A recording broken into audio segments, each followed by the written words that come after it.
Olá, alunos do nono ano. Eu sou a professora Renata e estou aqui para mais uma aula de matemática. Hoje nós vamos iniciar a semana 2 do PET 3. Na semana 2, a gente vai falar sobre relações métricas no triângulo retângulo. Então, o que é um triângulo retângulo? Vocês conhecem que o triângulo ele é uma figura formada por três lados e três ângulos internos, né? Então, o que é o triângulo? O triângulo é uma figura geométrica plana formada por três lados e três ângulos internos. A gente aprendeu os polígonos, lembra? Que o polígono ele é formado por segmentos de reta, não é? Que ele é uma figura plana fechada, formada por segmentos de reta, e a gente aprendeu também a dar os nomes dos polígonos, né? Um polígono de três lados, ele é chamado de triângulo, né? Um polígono regular, o que é polígono regular? É um polígono que tem os lados iguais,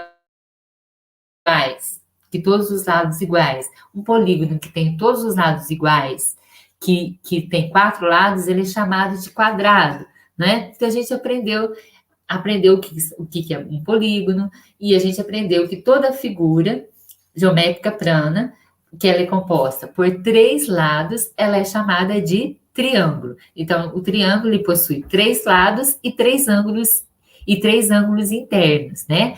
É lógico, cada lado forma um ângulo, né? Então, esse lado aqui está formando um ângulo com esse lado está formando esse ângulo com esse, e esse lado está formando esse ângulo com esse outro lado que está unindo aqui os dois lados, certo? Então, toda vez que eu uno dois lados de uma figura, a gente está formando um ângulo, certo? Então, todo mundo já conhece, né, o triângulo. Agora, o que diferencia um triângulo retângulo dos outros triângulos, né? Hoje a gente vai aprender as relações métricas no triângulo retângulo. O que diferencia um triângulo retângulo dos outros triângulos? O triângulo retângulo, ele é formado por um ângulo de 90 graus, olha. Toda vez que vocês verem esse quadradinho aqui, é que formou um ângulo de 90 graus. O que é um ângulo de 90 graus? É um ângulo reto, ó. Quando fica retinho, tá vendo? Ficou retinho aqui, é um ângulo de 90 graus. Esse ângulo que formou aqui, ele não é de 90 graus, porque não é um ângulo reto, e nem esse também. Então, todo triângulo retângulo, ele tem um ângulo reto, ele é formado por um ângulo reto. Um de seus ângulos, ele mede 90 graus. Então, a gente chama de triângulo retângulo, por quê? Porque o ângulo de 90 graus, ele é chamado de ângulo reto, tá? Porque ele fica retinho, tá vendo? Ele fica perpendicular, retinho, tá? Então, o que diferencia o triângulo retângulo dos demais é que um dos seus ângulos inteiros é sempre igual a 90 graus, um ângulo reto, tá? Então, todo mundo já conhece o triângulo retângulo. Os lados de um triângulo retângulo recebem nomes específicos. Então, o triângulo retângulo, os lados dele recebem nome específico. Ó, esse lado que é oposto ao ângulo reto, tá vendo? Porque, ó, esses dois lados aqui, ó, o lado AC com o lado AB, esses dois lados formaram o ângulo reto, que é o ângulo de 90 graus. O lado que é oposto ao ângulo de 90 graus, a gente chama de hipotenusa, que é o lado que não formou o ângulo de 90 graus. Então, a gente chama de hipotenusa, que é o oposto ao ângulo de 90 graus. E os dois lados que formaram o ângulo de 90 graus, no caso aqui o lado AC e o lado AB, a gente chama de cateto. Então, aqui a gente tem esse cateto, que é o cateto maior, e aqui a gente tem esse cateto, que é o cateto menor, tá? Então, o lado que for oposto ao ângulo reto é chamado de hipotenusa, né? Oposto, é o lado que não está formando o ângulo reto. Porque esse lado BC, ó, é a hipotenusa, por quê? Porque ele não está formando o ângulo reto. Ele formou outro ângulo aqui com esse lado e ele formou um outro ângulo com esse lado. Não formou, ó, olha, esse lado BC, ele formou um ângulo com cateto menor, que é esse ângulo, e formou um outro ângulo com esse cateto maior, que é esse ângulo que foi chamado de alfa, certo? Então, a gente fala que ele é oposto ao ângulo de 90 graus, porque ele não formou um ângulo de 90 graus com nenhum dos dois lados que ele uniu, tá? Então, ele é oposto. E os lados que formam o ângulo de 90 graus, eles são chamados de cateto, tá? De catetos. Então, elementos do triângulo retângulo. Dado o triângulo retângulo ABC, aqui ó, o triângulo retângulo ABC. Por que ele é um triângulo retângulo? Olha, tá vendo? Ele formou um ângulo de 90 graus aqui, ó. Esse quadradinho aqui, ele quer dizer que é um ângulo de 90 graus, tá? Por isso que ele é chamado de triângulo retângulo.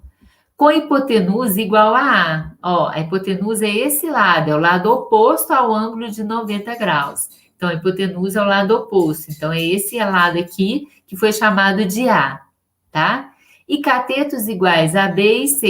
Esse lado é chamado de B e esse lado é chamado de C. Então, a primeira relação que a gente tem do triângulo retângulo, que é uma relação muito usada em matemática, é o teorema de Pitágoras. O que fala o teorema de Pitágoras? O quadrado de sua hipotenusa é igual à soma dos quadrados de seus catetos. Então, a hipotenusa elevada ao quadrado, a hipotenusa aqui é A, não é? A gente chamou a hipotenusa aqui de A. Então, A elevado ao quadrado é igual à soma dos quadrados de seus catetos. Então, AB elevado ao quadrado mais C elevado ao quadrado. Então, hipotenusa ao quadrado é igual à soma dos quadrados de seus catetos, certo? Então, esse é o teorema muito usado na matemática para resolver os problemas relacionados ao triângulo retângulo, tá? Então, esse teorema de Pitágoras, vocês têm que guardar que a hipotenusa elevada ao quadrado é igual à soma dos quadrados dos catetos, tá? Vamos para um exemplo de probleminha que a gente usa o teorema de Pitágoras. Olha, em um terreno rural, como mostra a figura abaixo, então essa figura aqui, será construído uma estrada em sua diagonal. Ó, o que é a diagonal? A diagonal é que une dois vértices não consecutivos, lembra? Quando vocês aprenderam a diagonal, é um segmento de reta que une dois vértices não consecutivos. Então, aqui, ó, está unindo esse vértice com esse vértice, esse segmento de reta que une dois vértices não consecutivos é a diagonal, não é? O que é não consecutivos? Que não vem um depois do outro, né? Então, uniu dois vértices não consecutivos, formou essa diagonal aqui. Então, essa diagonal, ela, ó, será construída uma estrada em sua diagonal. Nessa diagonal aqui, será construída uma estrada, certo? Sabendo que as dimensões do lado desse terreno retangular são de 75 metros, aqui ó, 75 metros e 40 metros, certo? Determine. Então, olha, essa estrada que vai ser construída na diagonal, eu não tenho a medida dessa estrada, chamou de X, certo? Mas deu a medida dos lados desse retângulo, que é 75 metros e 40 metros, certo? Agora vamos ver o que está perguntando. O comprimento da estrada que corresponde ao valor de X em metros. Então, está perguntando o comprimento da estrada, né? Então, o comprimento da estrada é essa diagonal que chamou de X. Para eu achar o valor do X, vocês viram que essa diagonal que traçou aqui, ela formou um triângulo retângulo, ela dividiu esse retângulo aqui em dois triângulos retângulos. Olha, um triângulo retângulo e outro triângulo retângulo. Por que esse daqui é um triângulo retângulo? Porque eu tenho um ângulo reto aqui, que é de 90 graus, tá vendo? Formou um ângulo reto de 90 graus, então um triângulo retângulo, certo? Então, para achar o valor do X, como eu tenho esse triângulo retângulo aqui me deu, eu tenho todas as medidas, eu tenho a medida desse lado, eu tenho a medida desse lado, falta achar o valor do X, né? Então, esse X, ele é a hipotenusa. Por que ele é a hipotenusa? Porque ele é o lado oposto ao ângulo de 90 graus, né? Aqui o ângulo de 90 graus está aqui, ó, vou até desenhar aqui um quadradinho para mostrar para vocês que é um ângulo de 90 graus, vamos ver se eu consigo desenhar aqui. Vou ver se eu consigo desenhar aqui.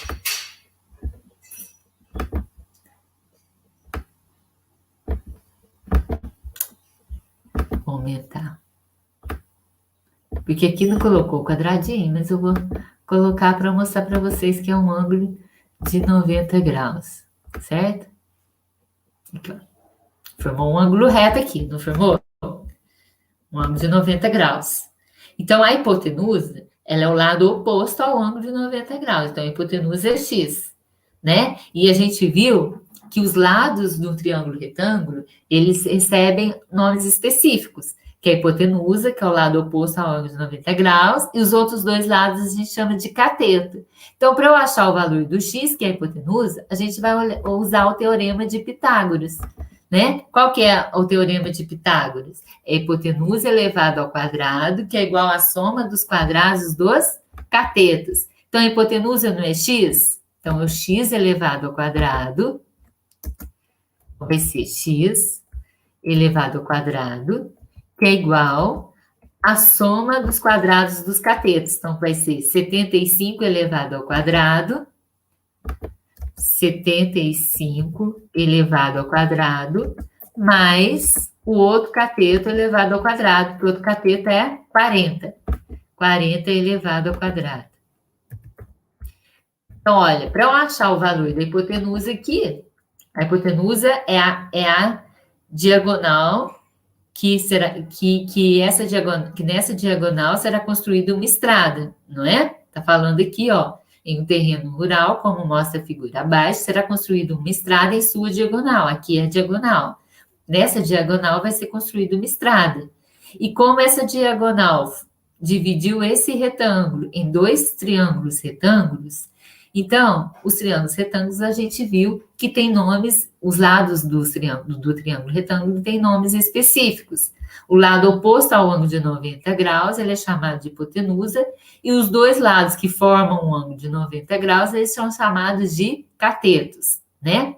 Então, para achar o valor do x, que é o valor da hipotenusa, a gente vai usar o teorema de Pitágoras, que é a hipotenusa elevada ao quadrado, que é igual à soma dos quadrados dos catetos. Então, 75 ao quadrado mais 40 ao quadrado. Então, vamos elevar agora 75 ao quadrado. Então, vamos. X elevado ao quadrado é igual... Esse x aqui eu vou colocar em minúsculo, viu? Ficou maiúsculo, mas é minúsculo. 75 elevado ao quadrado. Vamos fazer aqui, ó, a conta. 75 elevado ao quadrado é 75 vezes 75, né? Quando eu estou levando o número ao quadrado, eu estou multiplicando ele duas vezes por ele mesmo, né? Então, vamos lá, multiplicar. 5 vezes 5, 25. Como 25 é um número de dois algarismos, a gente coloca o algarismo da unidade e vai o algarismo da dezena aqui, que é 2, né? 25, vai 5, fica o 5, que é a unidade, vai o 2, que é a dezena aqui. Aqui eu não consigo colocar o 2 que foi, mas no caderno de vocês, vocês colocam, para não esquecer que eu tenho que somar com o 2 que foi, tá? 5 vezes 7, 35. Mais o 2 que foi, 35 mais 2, 37. Certo? Agora eu vou multiplicar o 7. Se eu vou multiplicar o 7, eu começo aqui, olha, embaixo dele, tá? Então, vamos lá, eu vou multiplicar. Bom, quero aumentar aqui. Então, eu vou começar aqui embaixo do 7. 7 vezes 5, 35. Coloco 5 e vão 3. 7 vezes 7, 49. Mais o 3 que foi aqui, 49 mais 3, 52. Vou alinhar aqui, porque tem que ficar alinhado, tá, gente? Tem que ficar alinhadinho. Olha, se eu estou multiplicando o 7, eu começo aqui embaixo dele, tem que ficar uma escadinha, multiplicação. Agora, a gente multiplicou, passa o traço e a gente vai somar. Sempre somando da direita para a esquerda, tá? Então, 5 vai descer, porque não tem nenhum algarismo embaixo do 5 aqui para somar com ele. Não tem nenhum algarismo alinhado com ele. Agora, o 7. Qual que está na mesma linha do 7 aqui? O 5. 7 mais 5, 12. Coloco 2, que é o algarismo da unidade, e vai 1 aqui. 1 mais 3, 4. 4 mais 2, 6. E desce o 5, porque não tem nenhum algarismo na mesma linha aqui que o 5 para somar com ele, certo? Alinhadinho, um embaixo do outro, pronto. Deu 5.625. Então, vamos colocar aqui 75 elevado ao quadrado deu 5.625. Mais, agora, 40 elevado ao quadrado. Então, 40 elevado ao quadrado vai ser 40 vezes 40, não é? Quando eu estou multiplicando, quando eu estou levando o número ao quadrado, eu estou multiplicando ele por ele mesmo 2 vezes. Então, 40 vezes 40, tá? Lembrando que 40 elevado ao quadrado não é 40 vezes 2, hein? Esse expoente, o 2, ele não entra na multiplicação. O expoente é para indicar quantas vezes que eu vou repetir a base, que é o 40. Então, quantas vezes que eu vou repetir o 40? 2 vezes. 40 vezes 40. E vamos multiplicar agora. 0 vezes 0, 0. Opa. O 0 multiplicou por 0, agora vai multiplicar por 4. 0 vezes 4, 0. Né? Toda vez que eu estou multiplicando o número por 0, é 0. Agora eu vou multiplicar o 4. Se eu vou multiplicar o 4, eu começo aqui embaixo dele, tá? 4 vai multiplicar o 0 e vai multiplicar o 4. 4 vezes 0, 0. Agora eu vou multiplicar 4 vezes 4, 16. Vou alinhar aqui, porque está errado aqui. Tá vendo? Se eu estou multiplicando o 4, começo aqui embaixo dele. Multiplicando agora, vamos somar. Passo o traço, que a gente vai somar agora. Sempre começando da direita para a esquerda para somar. Então, desce o 0, que não tem nenhum algarismo embaixo dele, para somar com ele. 0 mais 0, 0. O 6 também, olha, não tem nenhum algarismo na mesma linha que o 6, para somar com ele, eu desço.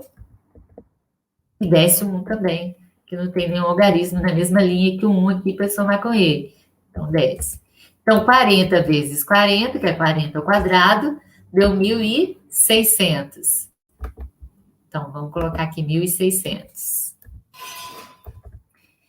E agora a gente vai somar 5.625 mais 1.600. Então, vai ficar x ao quadrado. X é minúsculo. Vamos somar aqui, então. Vou somar aqui. 5.625 mais 1.600. Passo o traço. Vamos somar. 5 mais 0, 5. 2 mais 0, 2. Vou alinhar aqui. 6 mais 6, 12. Coloco 2, que é o algarismo da unidade. E vai 1 aqui. Aqui eu não consigo colocar 1, mas vocês colocam que tem que somar com 1 aqui, que foi. 1 mais 5, 6. 1 que foi, né? Esse 1 que foi, mais o 5, 6. 6 mais 1, 7. 7.225. Então, deu 7.225. Só que acabou? Eu já achei o valor do x? Não, ainda não. O x não vale 7.225, não. Por quê? Porque aqui o x está sendo elevado ao quadrado. Eu não quero achar o valor do x ao quadrado, né? Eu quero achar esse valor de x, que é o comprimento da estrada, que é o comprimento da diagonal, que foi que ser construída uma estrada aqui, não é? Então, se eu quero achar o valor do x, e aqui eu tenho x ao quadrado, eu vou ter que tirar esse 2 daqui. Como que eu faço para tirar esse 2 daqui? Sempre quando a gente vai mudar de membro, a gente passa com a operação inversa. Então, para tirar esse 2 daqui, eu tenho que deixar o x sozinho no primeiro membro. Lembra? Primeiro membro é o que vem antes do sinal de igual, segundo membro é o que vem depois do sinal de igual. Então, para tirar o 2 daqui e passar ele para o segundo membro, eu tenho que passar com a operação inversa. Aqui o 2, ele é o expoente, então eu tenho uma potenciação aqui. Passo com a operação inversa. Qual que é a operação inversa da potenciação? A operação inversa da potenciação é raiz quadrada. Então, eu vou ter que passar para lá o 2, ele é o expoente, ele vai passar raiz quadrada. Então, eu vou procurar raiz aqui. Onde que eu tenho uma raiz aqui para a gente colocar? Raiz quadrada.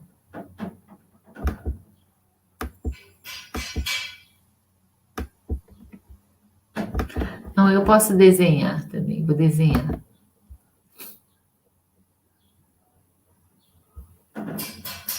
Não tenho desenho de raiz quadrada aqui não, tem que seria o símbolo mesmo, viu, gente? Equação. Não. Raiz quadrada. Então, eu vou colocar aqui raiz quadrada de 7.225. Tá? Então, raiz quadrada de 7.225. Como que eu vou achar? Ó, vocês entenderam? Aqui é potenciação, teve que tirar o 2 daqui para deixar o x sozinho, passou para lá com a operação inversa. Qual que é a operação inversa da potenciação? Raiz quadrada. Então, radiciação, né? Então, como tá, o expoente é 2, raiz quadrada de 7.225. Como que eu acho a raiz quadrada de 7.225? A gente vai fatorar o 7.225 para achar a raiz quadrada dele. Então, vamos lá. Pegar o 7.225 e vamos fatorar. Lembra como que a gente fatora? Eu vou passar um traço vertical aqui e vou dividir 7.225 por números primos, tá? Sempre começando no menor número primo que a gente tem. Qual que é o menor número primo que a gente tem? É o 2, não é? Vamos ver se 7.225 é divisível por 2. Não, porque 7.225 ele é um número ímpar. E só é divisível por 2 um número par. Se eu for dividir um número ímpar por 2, não vai dar uma divisão exata. Então, ele não é divisível por 2. Aí, vamos pelo próximo número primo depois do 2. Qual que é o próximo número primo depois do 2? É o 3, né?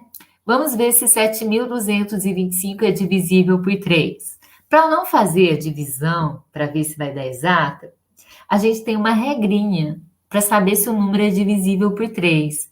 A gente soma os algarismos. Se a soma for um número divisível por 3, é porque esse número é divisível por 3. Então, vamos somar os algarismos. 7 mais 2, 9. 9 mais 2, 11. 11 mais 5, 16. 16 é divisível por 3? Não. 16, tem 16 na tabuada do 3? Não. 5 vezes 3 é 15, né?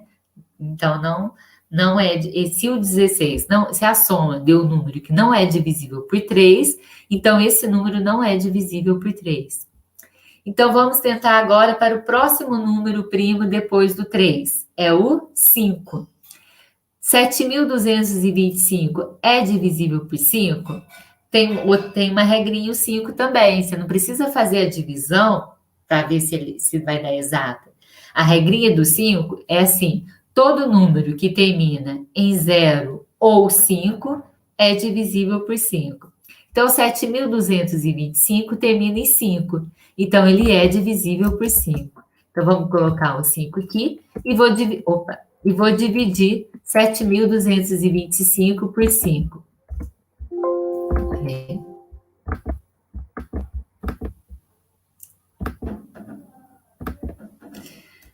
O 5 era para estar de fora aqui, viu?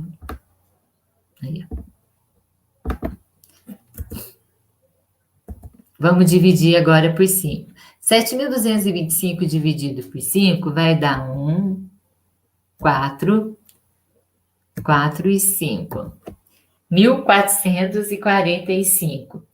1.445 é divisível por 5? Ainda? Vamos ver se ainda é divisível por 5. Sim, é divisível por 5. Por quê? Porque termina em 5, né? Então, todo número que termina em 0 ou 5 é divisível por 5. Então, vamos colocar o 5 aqui e vamos dividir de novo por 5. Aí, dividindo 1.445 por 5, vai dar 2, 8 e 9. 289. Ai, 289 é divisível por 5 ainda? Não, não é divisível por 5. Por quê? Porque ele não termina nem em 0 e nem em 5. Aí vamos tentar agora para o próximo número primo depois do 5. O próximo número primo depois do 5 é o 7.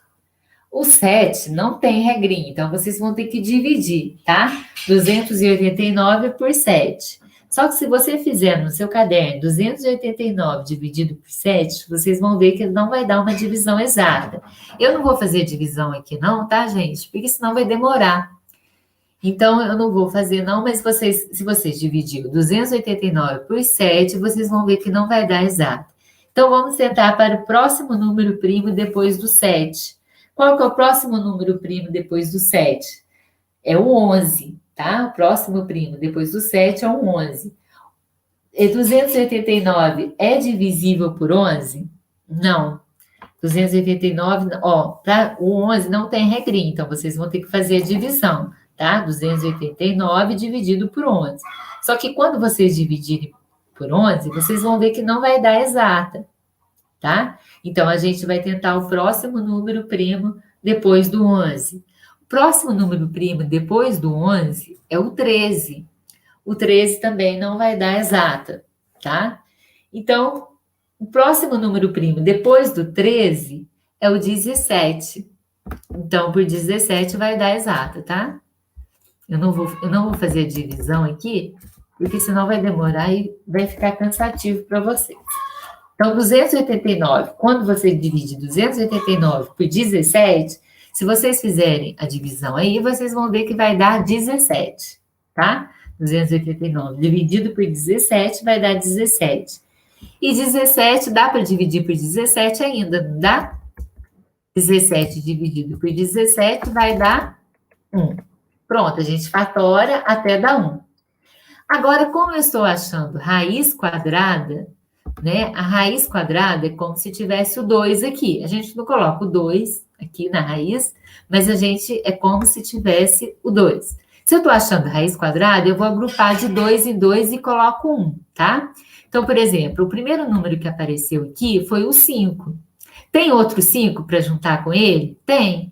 Então, eu vou colocar de vermelho aqui, os dois 5, para dizer que eu peguei esses dois 5 aqui e coloca 1. Então, agrupou de 2 em 2, coloca 1. E vou multiplicar pelo outro número aqui, olha. O outro que apareceu foi o 17. Tem outro 17 aqui? Tem. Tem 2 17. Então, como é raiz quadrada, eu vou agrupar de 2 em 2 e colocar 1. Então, agrupei os 2 17 e multiplico agora 5 vezes 17. Então, vamos multiplicar agora aqui, ó. Vou multiplicar aqui. 17 vezes 5. Vezes 5.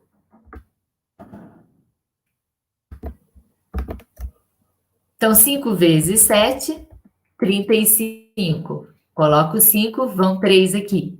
5 vezes 1, 5. Mais o 3 que foi, 5 mais 3, 8. Então, deu 85. Opa. 85. Então, isso quer dizer o quê? Que a raiz quadrada de 7.225 é igual a 85. Então, x é igual a 85. Está perguntando, olha, o comprimento da estrada que corresponde ao valor de x em metros. Então, x é igual a 85 metros. Então, vamos colocar a resposta?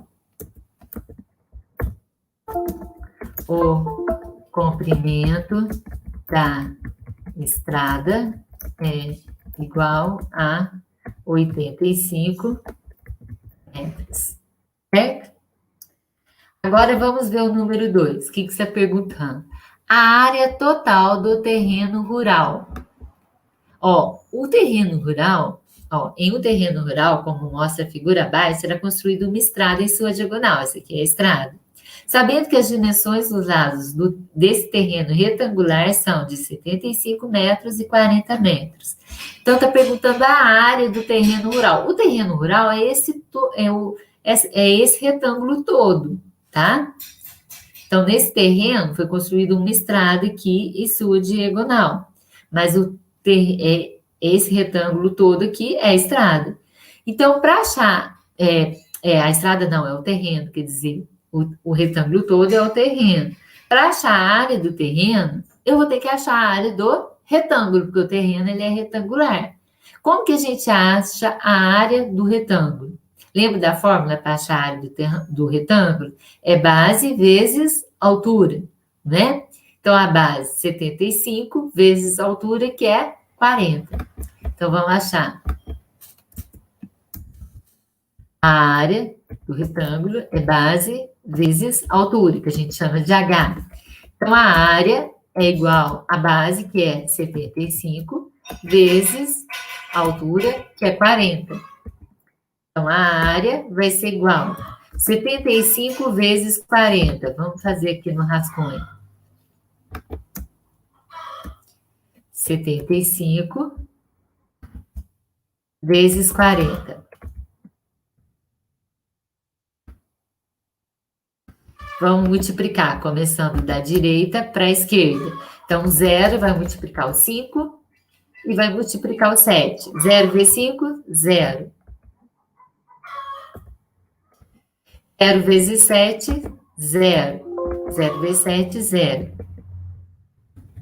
Agora, eu vou multiplicar o 4. O 4 vai multiplicar o 5 e vai multiplicar o 7, tá? 4 vezes 5, 20. Coloco 0, vão 2 aqui. 4 vezes 7, 28. Mais o 2, que foi 30. Vou alinhar aqui agora. E agora eu passo o traço.